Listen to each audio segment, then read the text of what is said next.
Hello guys, and welcome to Fulton Street Beats. We got another guitar review for you today. This is another Cathy Zhong creation, and no, it didn't come with a Rickenbacker on the headstock. I put that on, and it didn't come with the John Lennon inserted on this pickguard.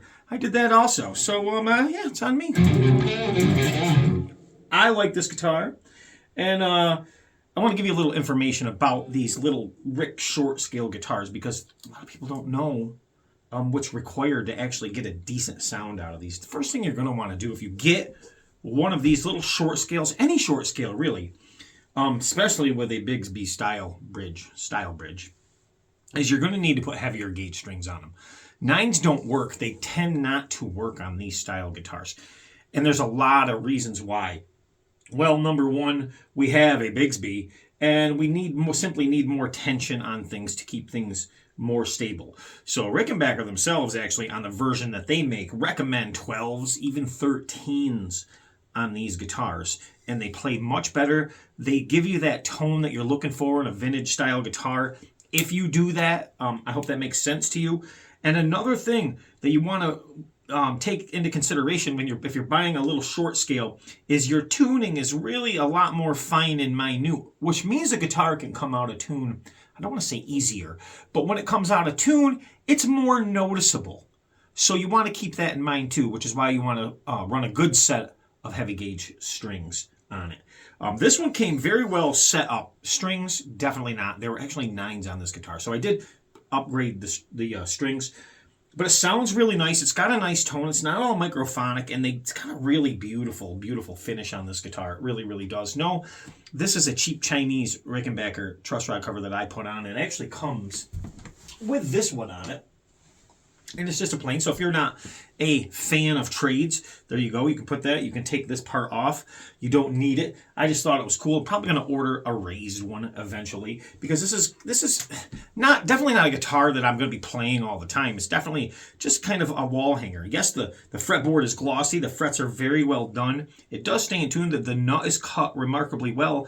Even with the heavy gauge strings on it, I didn't have to do anything. So that was pretty cool. The Bigsby's very stout and stable. It is missing a spring, and it didn't come with a spring. It was supposed to ship with a spring. The spring wasn't in the box. It was no big deal. She sent me another one. However, what I did is I have blocked the tremolo arm because I don't plan on using it. Again, making tuning stability that much more stable. I've blocked it, so it's just over the switch and it's nice and low and out of the way. And if I decide I want to use it, I can simply pull it back and pop that spring in, tune it up, and we're done. Very stout bridge, I have to tell you that. Very, very stout. You want to make sure your guitar's set up right if you get one of these. Now, the bridges on these are totally different than what you're used to. You have a screw here, a screw here, a screw here, and a screw here. And those screws actually sit on a base plate.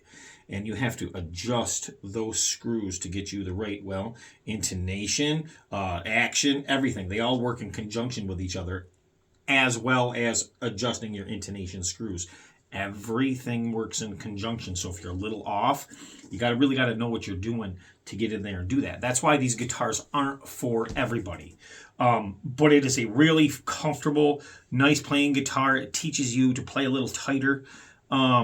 It teaches you to try new things, and you can when you spread your hands out now, you can get, just better articulation up and down the fretboard, which is really cool. We're going to do a little backing track with this guitar. It's a Fulton Street Beats backing track that I've been working on, and just something to jam to. We're gonna go a little heavier and do a little probably 90s style rock and roll little riff, and see what it sounds like doing that too. So let's do that. Let's get to that. Drop your comments in the comment section below. Do you like it? Do you hate it? Are you a Rick fan? Are you not? I think it's a cool looking guitar no matter what. And if you're a fan of the Beatles and you kind of, you like this guitar, hey, it might be for you. And if not, that's okay. There's plenty of other ones. Move along. And I'm sure you'll find the one you want someday. Let's get to that backing track.